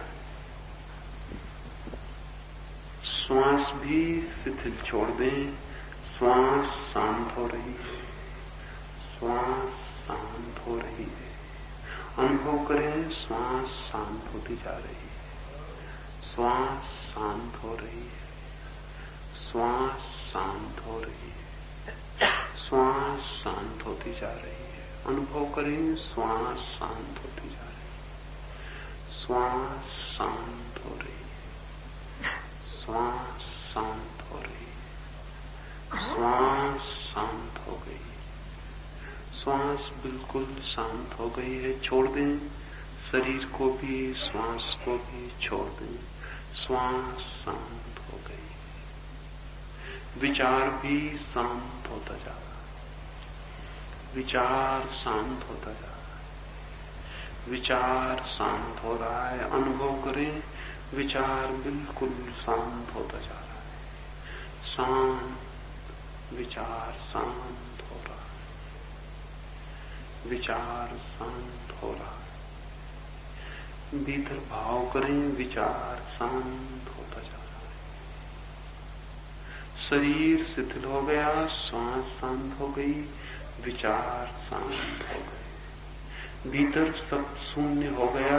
इस शून्य में हम डूब रहे हैं, डूब रहे हैं, डूब रहे हैं, जैसे कोई गहरे कुएं में गिरता जाए, गिरता जाए, गिरता जाए और गिरता ही जाए, गिरता ही जाए और नीचे तक न पहुंचे, गिरता ही जाए। ऐसे हम भीतर शून्य में गिरते जा रहे हैं, भीतर गिरते जा रहे हैं। छोड़ दें अपने को, बिल्कुल पकड़ छोड़ दें, शून्य में डूबते जाएं, डूबते जाएं, डूबते जाएं।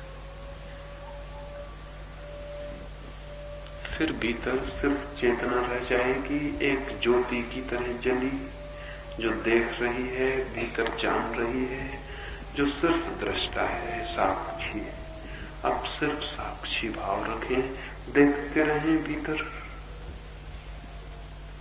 बाहर सब मर गया है, शरीर बिल्कुल मृत हो गया है, श्वास शांत हो गई, विचार बंद हो गए। हम भीतर गिरते जा रहे हैं शून्य में।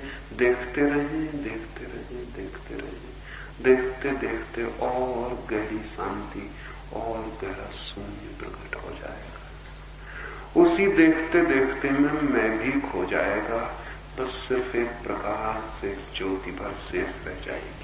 अब 10 मिनट के लिए मैं चुप हो जाता हूँ, आप खो जाएं भीतर और भीतर और भीतर। सब छोड़ दें, पकड़ छोड़ें, सिर्फ देखते रह जाएं।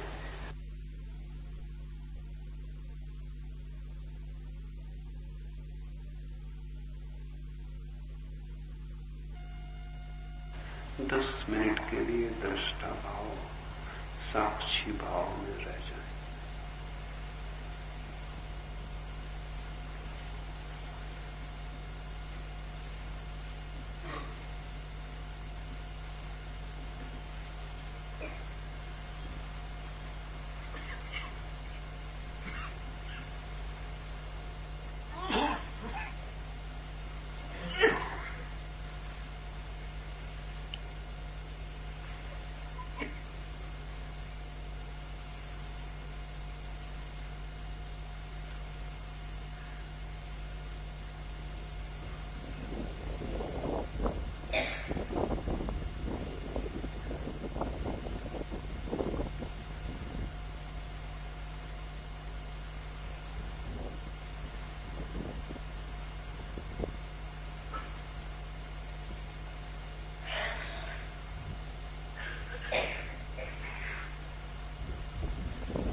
मन शांत होता जा रहा है, देखते रहें। भीतर देखें, भीतर देखें, सिर्फ देखना मात्र भीतर रह जाए। मन शांत होता जा रहा है। शरीर दूर पड़ा दिखाई पड़ने लगेगा, जैसे किसी और का शरीर पड़ा हो। शरीर से दूर हट जाएंगे, जैसे शरीर से बहुत दूर चले गए। श्वास सुनाई पड़ती है बहुत दूर, जैसे कोई और लेता हो। और भीतर हट जाएं। देखते रहें और मन शून्य में उतर जाता है।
शांत होता जा रहा है और गहरे डूब जाए और गहरे डूब जाए। देखते रहे भीतर मन शांत होता जा रहा है, मन शांत हो रहा है, मन शांत हो रहा है, मन बिल्कुल शांत हो गया।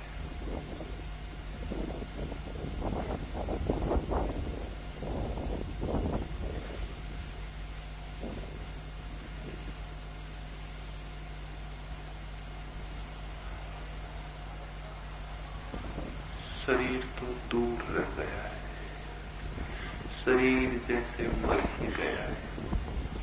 हम शरीर से दूर हट गए हैं।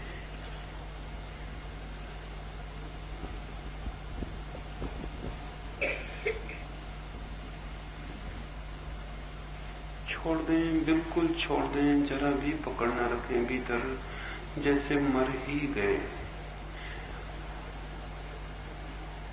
बिल्कुल छोड़ दें, बिल्कुल छोड़ दें। मन और शून्य होता जा रहा है।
शरीर बिल्कुल छूट गया है। देखें भीतर, शरीर दूर पड़ा रह गया है।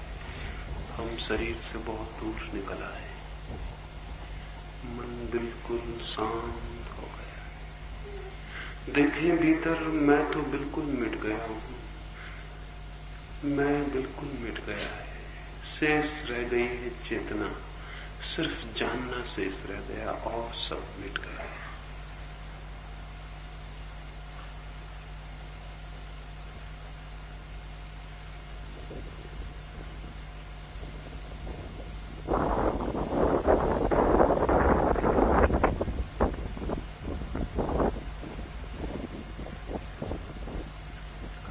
धीरे धीरे 2-4 गहरी श्वास लें। मन बिल्कुल शांत हो गया। धीरे धीरे 2-4 गहरी श्वास लें। प्रत्येक श्वास को देखते रहें, मन और शांत मालूम होगा। धीरे धीरे श्वास लें, श्वास को भी देखते रहें। श्वास भी अलग मालूम पड़ेगी, स्वयं से बहुत दूर मालूम पड़ेगी। धीरे धीरे श्वास लें, देखें श्वास भी कितनी दूर है, श्वास भी कितनी अलग है। धीरे धीरे 2-4 गहरी श्वास लें।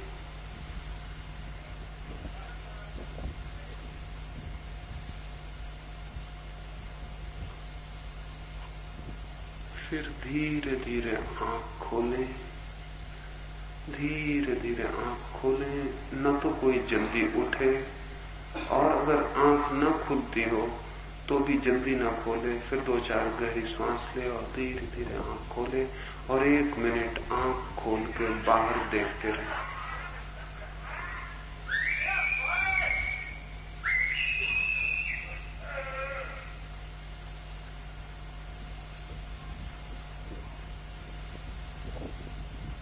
धीरे धीरे आंख खोल लें और 1 मिनट बाहर देखते रहिए। शांत बाहर देखें, बाहर के भी दृष्टा बने रहे। फिर धीरे धीरे उठे, धीरे धीरे बैठ जाए। जिससे उठते न बने वो थोड़ी गहरी सांस ले, फिर उठे। अगर फिर भी उठते न बने तो लेटा रहे, घबराए ना, परेशान ना हो। धीरे धीरे उठाएं। बातचीत ना करें एकदम से, धीरे धीरे उठाएं।